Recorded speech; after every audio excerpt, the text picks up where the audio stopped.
Most people think about the end only in abstract terms, something far away, something for someone else to worry about. But what if it's not far away? What if it's not just prophecy for someday, but an event that could happen in your lifetime, leaving the world to face a reality it has never imagined? After the rapture, Earth won't just be a harder place to live. It will be a place without its moral compass. Picture a world where every voice that spoke truth, every person who showed real kindness, and everyone who had the courage to stand for what's right is suddenly gone. The people who lived with strong faith and refused to compromise their values will no longer be here. Without them, the systems that kept society stable will fall apart far quicker than anyone thinks. Chaos doesn't just appear, it fills the space left when order is gone. With no one guided by higher principles, leadership will fall into the hands of those who want power at any cost. And history tells us what happens next. Dictatorship, control, and lies so deep that most people won't even realize they're being trapped. The frightening truth is that many people are already preparing themselves for that future without even knowing it. Every time we trade truth for convenience, we're training ourselves for compliance. Every time we stay silent in the face of evil because it's uncomfortable to speak, we're rehearsing the very behavior that will define the masses left behind after the rapture. But here's the hopeful part. You don't have to be part of that future. You can live in such a way now that, if the rapture came tomorrow, you would not be caught off guard. You can anchor your life to what is eternal, so that you are not shaken by what is temporary. You can be the kind of person who doesn't just believe in truth, but practices it, even when it costs you something. When the rapture takes place, it will not just be a mysterious global event. It will be the sudden removal of a moral anchor from the world. Imagine a society already struggling with truth, already compromising on justice, already redefining morality to suit personal desires. Now imagine removing from that society millions of people who still held to what is right, who resisted the pull of corruption, and who were willing to stand up, even when it cost them. The moment they are gone, the balance will tip completely. These are the people who, whether known or unnoticed, have been the conscience of the world. They are the voices that remind communities of integrity when others would rather look the other way. They are the ones who quietly live by values that make society possible: honesty, compassion, self-control, and responsibility. When they are taken away in an instant, their absence will be felt not just in empty homes or workplaces, but in the moral and spiritual climate of the earth. History teaches us something important. Whenever the voice of truth is silenced, darkness does not politely wait. It rushes in to fill the void. When nations have lost their moral compass, the result has never been stability, but chaos. Without those who live by conviction, there will be no resistance to the flood of corruption. Greed will be unrestrained, violence will escalate, lies will not just be tolerated, they will be demanded. The social fabric will tear because the threads that held it together were not laws or politics, but the character of the people. And this isn't just about morality in a broad sense. It's about the everyday ripple effect of losing millions of people who still cared about others more than themselves. They were the neighbors who helped without asking for anything in return, the business owners who chose fairness over profit, the teachers who taught values alongside academics, the parents who raised children to respect truth. Take these people out of the picture, and you have a society that will quickly grow cold, self-centered, and driven only by survival instincts. The most dangerous part is that the vacuum left behind will not stay empty for long. In the absence of moral leadership, opportunists will rise, people who see the chaos as their moment to take control. They will promise solutions, unity, and peace, but their vision will not be built on truth. It will be built on deception and power. People, desperate for stability, will welcome them without realizing they are walking into a trap. This is why the rapture will be more than a supernatural event. It will be the great turning point for humanity. In one moment, the restraining influence of millions of lives lived in alignment with truth will vanish. The floodgates will open, and the world will see how quickly a civilization can collapse when its moral foundation is removed. The tragedy is that many will not even understand why things are unraveling. They will blame politics, economics, or bad luck, without realizing the deeper spiritual cause. That is why understanding this now matters so much.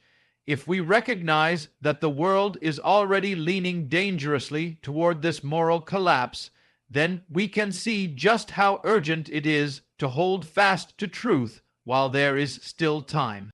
Because once that anchor is pulled up, the ship will not drift slowly. It will be swept away. After the rapture, the earth will not only experience moral collapse, but also an intense acceleration of deception.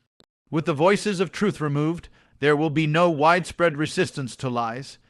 People will be desperate for answers, grasping for explanations of what just happened. In moments like this, human nature tends to follow the loudest voice, not necessarily the truest one. And history shows us that the loudest voices in times of chaos are often those who are most ambitious for power. When millions disappear in an instant, the shock will be unlike anything the world has ever seen. Every nation, every city, every community will feel it. Economies will tremble, governments will be thrown into confusion, families will be torn apart, but amid the confusion, leaders, political, religious, and cultural, will step forward claiming to have the answers. They will explain the event in ways that suit their agenda, not the truth. Some may call it a natural phenomenon. Others may blame advanced technology or even extraterrestrial involvement. Anything will be said, except the acknowledgement that it was an act of God. This is where the danger lies, when people are in pain, when fear is high, and when they crave stability, they are more willing to surrender freedoms for the promise of safety. That is the perfect environment for deception to thrive. New systems will be proposed to prevent future disasters.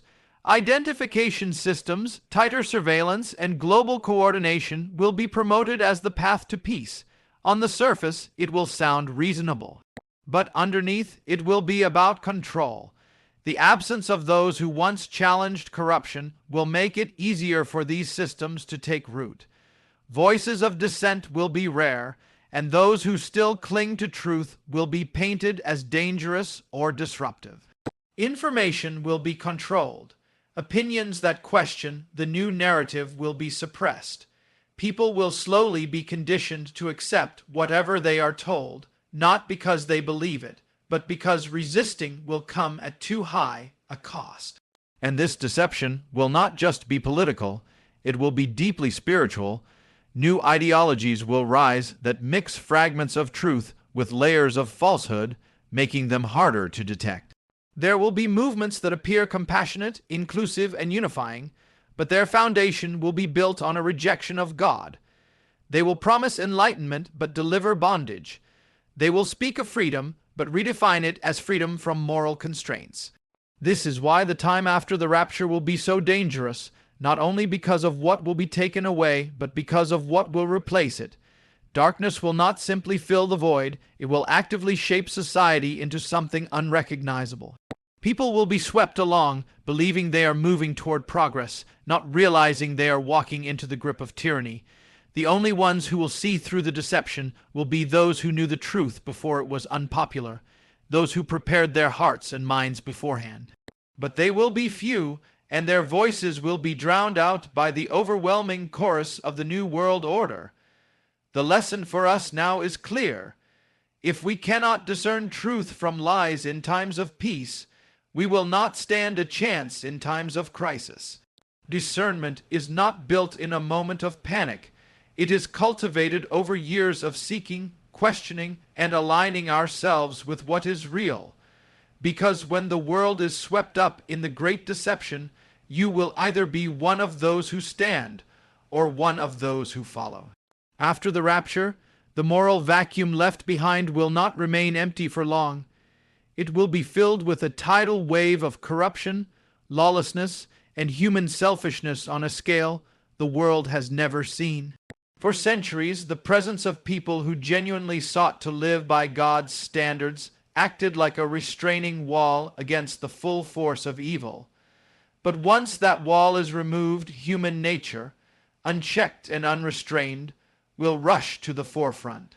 In everyday life, the small acts of kindness, honesty, and integrity that we take for granted will become rare.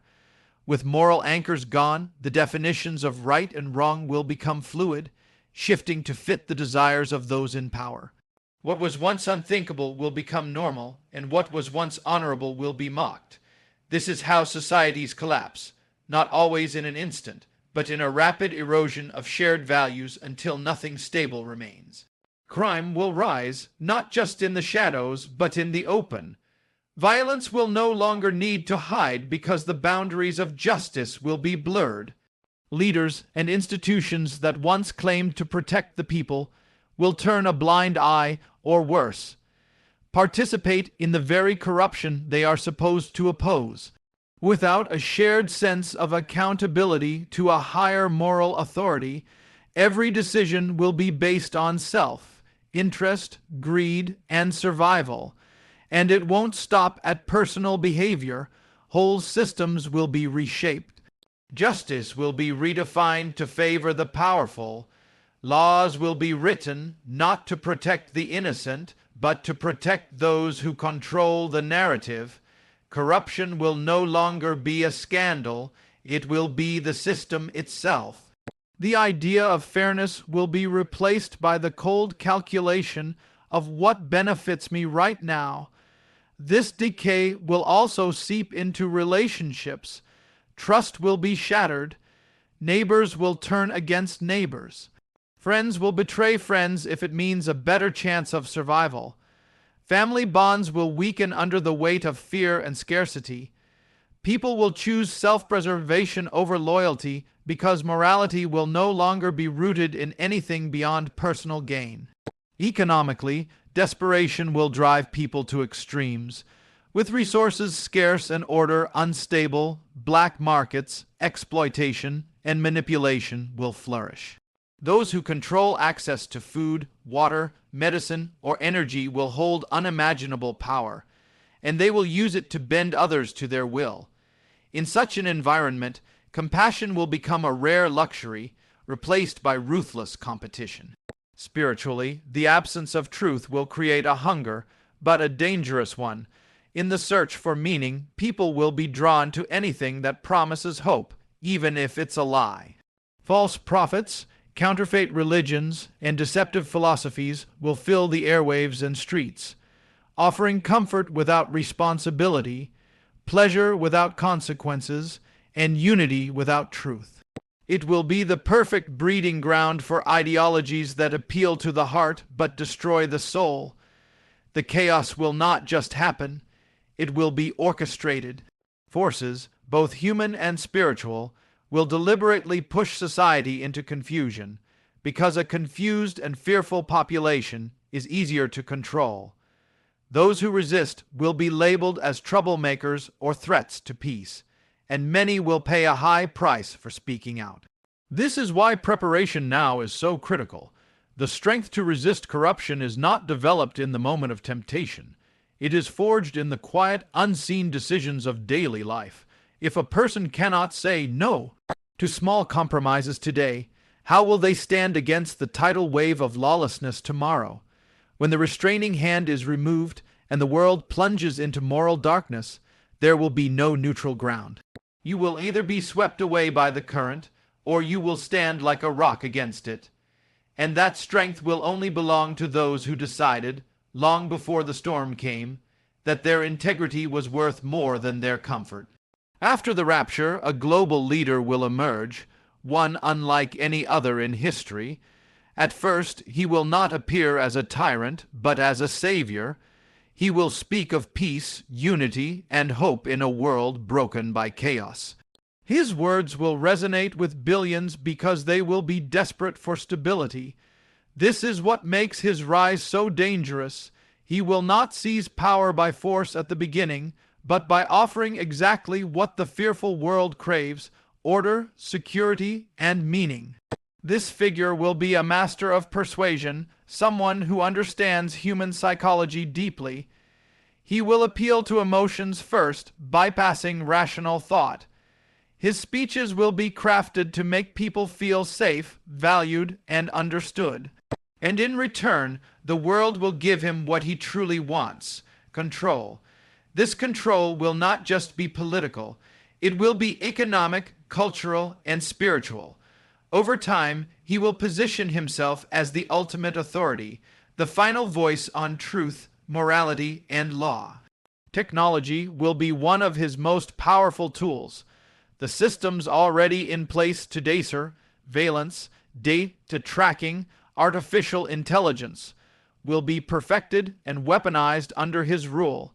Every transaction, movement, and communication will be monitored. Privacy will not just be reduced, it will be redefined as unnecessary. Those who comply will be rewarded with convenience and privileges. Those who resist will face exclusion, persecution, or worse.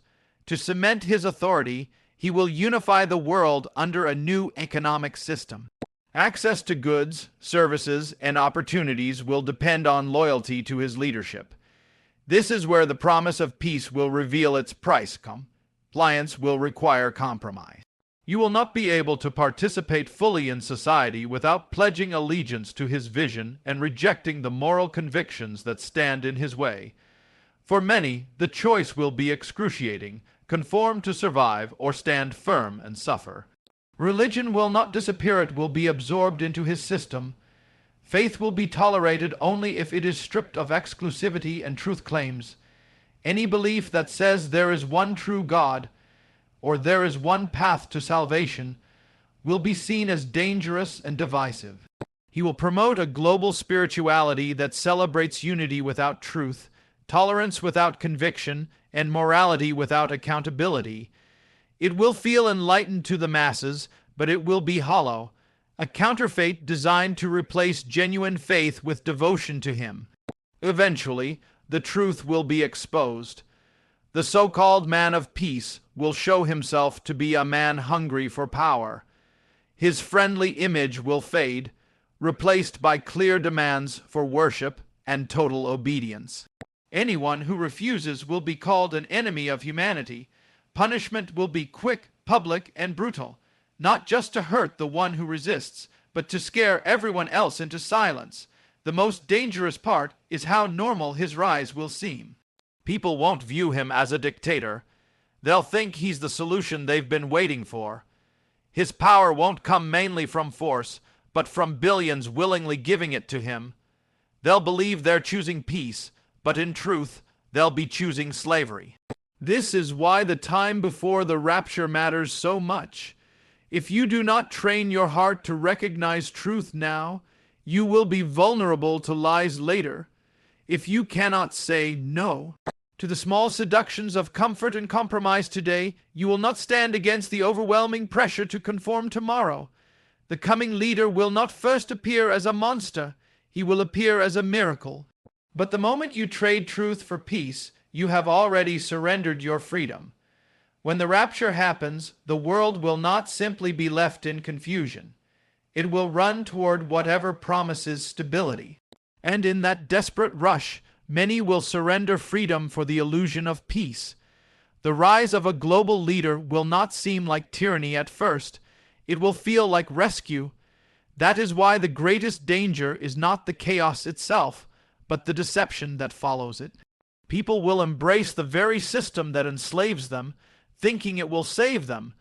Getting ready for that time isn't about stocking up on food or trying to guess the exact day. It's about shaping your heart and character.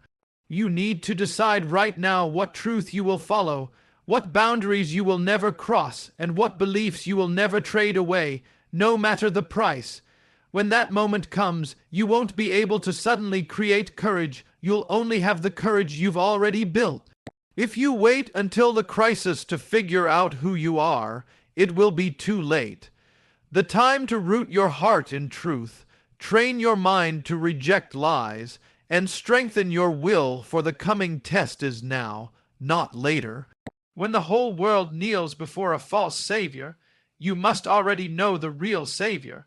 That's the only way you'll still be standing when everyone else falls.